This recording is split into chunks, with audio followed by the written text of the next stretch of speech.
Now that we've looked at the internal oblique, it's time to add the external oblique muscle to the picture. Here's the external oblique muscle, the outermost of the three flat muscles.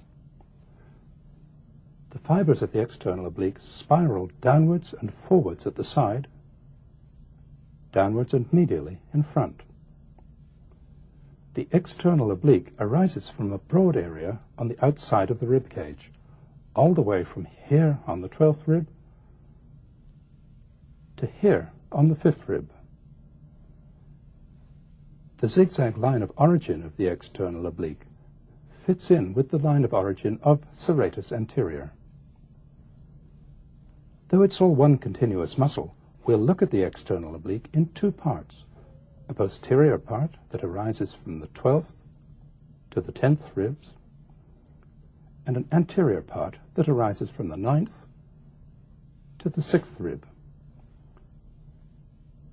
The anterior part of the external oblique ends in this external oblique aponeurosis. This fuses with the combined aponeuroses of the other two flat muscles to form the anterior rectus sheath.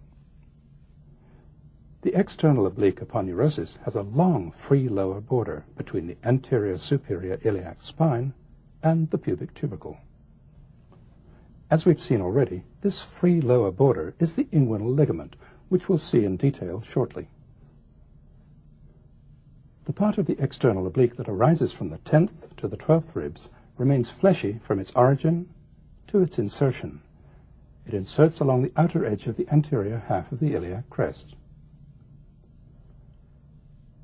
Here, at the back, the external oblique has a short free border between the 12th rib and the iliac crest.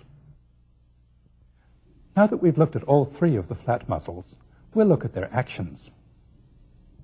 When the three flat muscles on both sides contract together, as they usually do, they raise the pressure inside the abdominal cavity.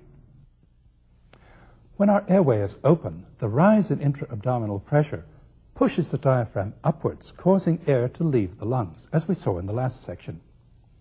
When we hold our breath by closing our larynx, the flat muscles provide the pressure that's needed to expel the contents of either the rectum, the bladder, or the uterus through their respective openings.